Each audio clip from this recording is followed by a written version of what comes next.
This is The Traditional Tastes of Morocco by me, Jeremy Caswell. Morocco, otherwise known as Al Maghrib in the native language, is a place of rich culture and culinary skill. Sharing a land border with Algeria and the West Sahara, they have access to many different vegetables and spices, along with access to the ocean, so for many kinds of seafood, sharing an ocean border with Spain in the form of the Strait of Gibraltar. Some of these spices and vegetables include things like common stuff, like onions, tomatoes, and potatoes, along with things that are a bit more common in terms of year-round use, such as pumpkins. Other things, such as herbs, which are common but some are expensive, such as saffron, which is much more expensive here than it would be there since they produce it over there. Though you also have options like cilantro and mint, which are common uses here and there. Something that's all around very useful. Over in spices, you've got things such as turmeric and ginger, both of which are root vegetables, otherwise known as tubers, similar to something like potatoes, inviting their own unique flavor to dishes, not just sweet things. Well, you also have cinnamon, which, while not a root vegetable, is still a spice. It's created by treating and drying a very special kind of wood and then curling it up to produce cinnamon sticks that we usually get at the store, along with the grinding them up to get cinnamon powder. With access to both ocean and land neighbors, Morocco has a lot of different meats to work with, from beef to lamb to multiple kinds of seafood, even exotic things like pigeons. Something that's pigeon is used to cook with creates pastilla, which is a pastry dough stuffed with chicken or pigeon meat, along with almonds and eggs, with pigeon being the traditional way to do it. It could also be turned into a kind of dessert by sprinkling it with brown sugar and powdered sugar. Something else, such as harira, is much more basic, with being a simple stew characterized by a base of tomatoes, lentils, and chickpeas, with any kind of meat being usable in it, with the standard traditional one being beef.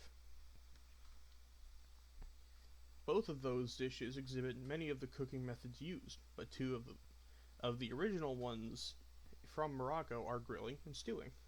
Grilling is primarily used for meats to bring out as much flavor and nutrition as possible, as it's something that can be done very easily with relatively primitive tools. Even a simple campfire and a wooden tent over it would suffice. Stewing, on the other hand, is commonly used for vegetables specifically, rather than meats, being able to be used to pull out a lot of the nutrition commonly found in vegetables that are normally hidden within cellulose and the like, along with bringing out their own flavors, along with the introduction of other potential things, such as the previously mentioned ginger, turmeric, or cinnamon, with occasionally meat added in as well, just for flavor, though not the main dish, as with grilling. Now, both of those do exhibit a focus on depth of flavor, but to understand that properly, we have to look at a bit of context here.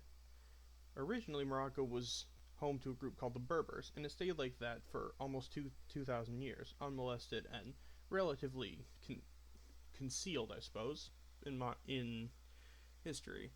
In more relatively recent history, though, around the last 200 years, the Spanish eventually found and occupied Morocco, bringing with them many pastries, such as the previously mentioned pastilla, and other meat dishes, which, even after the Spanish left, became a major part of Moroccan cuisine.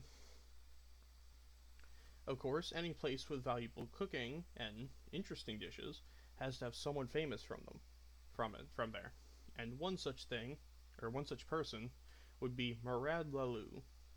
He is a chef, originally from Morocco before immigrating to America, who, when he did come to America, in California, he started his own restaurant named after himself, known as Murad, or the Restaurant of Murad, to bring his own culture of Moroccan food to America and to fuse them together into a hybridization to bring the best of both worlds.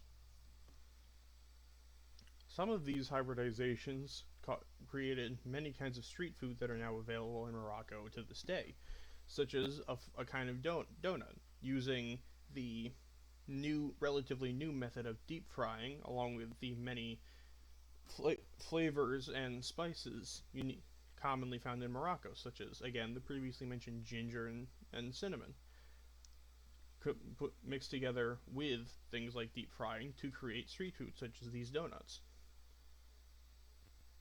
Other methods include things like smoking, which bring out more depth of flavor and add things rather than simply enhancing what was already there with grilling.